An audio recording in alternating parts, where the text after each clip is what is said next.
నమస్కారాలు ఫ్రెండ్స్. ప్రపంచంలోనే అతి పెద్ద హిందూ ధార్మిక క్షేత్రం తిరుమల తిరుపతి దేవస్థానాలు. స్వామివారికి కోట్లాది రూపాయలు కానుకలు భక్తులు సమర్పిస్తుంటారు. నిలువు దోపిడీ అంటే ఒంటి మీద ఉన్నటువంటి మంగళసూత్రంతో పాటు స్వామివారి హుండీలో స్వామివారికి సమర్పించే సాంప్రదాయం శ్రీవారి దగ్గర జరుగుతుంది. అలాంటి పవిత్రమైనటువంటి హుండీ నుంచి లెక్కింపు పరకామణికి వస్తుంది. పరకామణిలో ఆ మొత్తం లెక్కలు లెక్కించి స్వామివారి కార్పస్ ఫండ్ కింద డిపాజిట్ చేస్తారు. మిత్రులారా, మీరు హుండీలు వేసే మీరు ఎప్పుడైనా గమనించినట్టయితే మీ ఆఫరింగ్స్ మీరు చేసే కానుకలు స్వామివారి కార్పస్ ఫండ్ కింద పోతుందని చెప్పి అక్కడ రాసుంటారు. కానీ గత ప్రభుత్వంలో రవికుమార్ అనే వ్యక్తి పరకామణిలో దొంగతనం చేస్తూ 23/4/2023లో విజిలెన్స్ అధికారులకి దొరికాడు. లోపల నుంచి అమెరికన్ డాలర్స్ ఒక $100 తీసుకొని వస్తూ ఉంటే $1000 తీసుకొని వస్తుంటే విజిలెన్స్ అధికారులు పట్టుకున్నారు. ఎస్, షబాష్, పట్టుకున్నారు, సంతోషం. ఏం చేశారయ్యా? పట్టుకుంటే ఏ విధంగా వారి దగ్గర నుంచి డబ్బు రికవరీ చేయాలి, ఏ విధంగా స్వామివారికి ఖజానాలో నింపాలి, ఏ విధంగా ఆయన మీద క్రిమినల్ ప్రొసీడింగ్స్ తీసుకోవాలని చెప్పి ఆలోచించాల్సిన పోలీస్ అధికారులు ఆ రోజు ఉన్నటువంటి కొందరు అధికారులు, టీటీడీలో ఉన్నట్టు కొందరు ఉన్నతాధికారులు, టీటీడీలో బోర్డులో ఉన్నటువంటి కొందరు వారిని ఏ విధంగా తప్పించాలని చెప్పి ఆలోచించారు. మిత్రులారా, రవికుమార్ని ఏ విధంగా తప్పించాలి, కొట్టేసినటువంటి సొమ్మును ఏ విధంగా పంచుకోవాలి.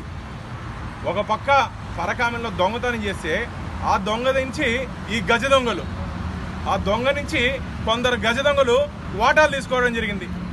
మామూలుగా ఒక సంవత్సరం ముందు త్రిపుల స్టోరీ నడిచింది. మిత్రులారా, అంటే రఘురామకృష్ణరాజు స్టోరీ ఒక 3 సంవత్సరం ముందు నడిచింది. మొన్నే ఎన్టీఆర్ గారి ఏదో సినిమా రిలీజ్ అయింది. ఈ ఇష్యూలో త్రిపులార్లు ఉన్నారు. ఆ పేర్లు తొందరలోనే శ్రీవారి భక్తుల ముందు పెట్టబోతున్నాం. ఎవరెవరు దీంట్లో ఉన్నారు? ప్రత్యక్షంగా పరోక్షంగా ఎవరెవరు దీంట్లో పాత్రదారులు, సూత్రధారులు, వాటాదారులు. మామూలుగా మనం వినేవాళ్ళం గుడిలో లింగాన్ని మింగేస్తారని.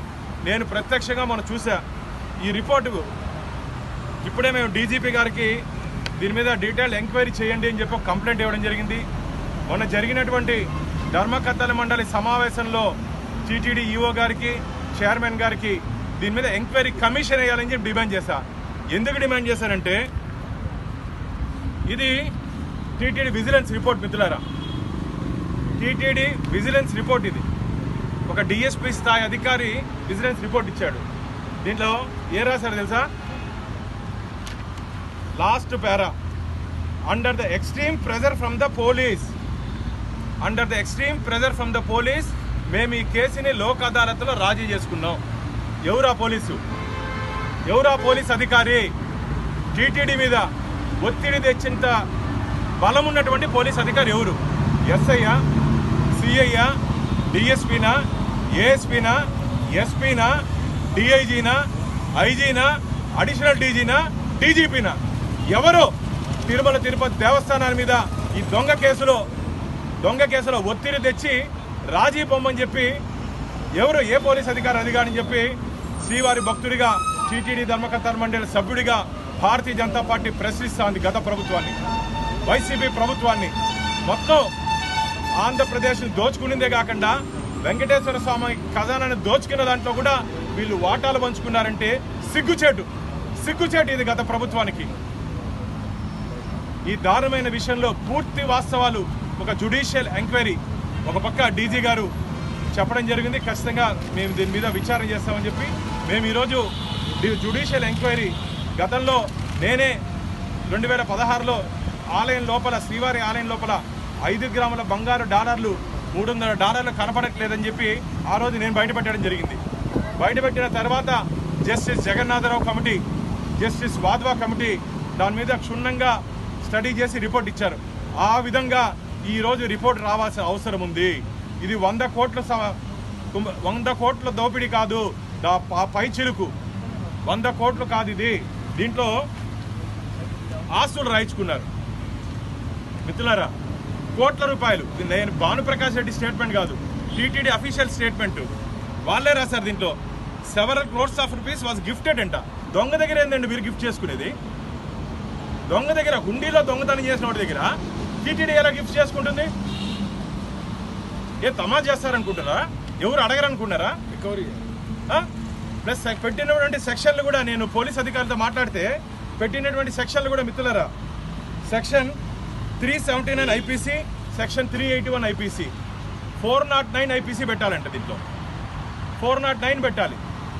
అంటే దొంగ దొరికినప్పుడే ఏ విధంగా తప్పించాలని చెప్పి ఆలోచించారు తప్ప స్వామివారి ఖజానాని ఏ విధంగా రక్షించాలని చెప్పి ఆ రోజు ఉన్నటువంటి జగన్మోహన్ రెడ్డి ప్రభుత్వం కానీ, అప్పుడేటువంటి అధికారులు కానీ, అప్పుడేటువంటి టీటీడీ కానీ ఆలోచించలేదు. ఇదే కాకుండా తిరుపతిలో నేను మొన్న వెళ్ళి చూసొచ్చా. ఒకే కాంప్లెక్స్లో 14 అపార్ట్మెంట్లు, దాదాపు దీని వర్తే 12 కోట్లు మిత్రులారా. ఒక క్లర్క్ స్థాయి వ్యక్తి ఇంత భారీ స్థాయిలో దొంగతనం చేశాడంటే,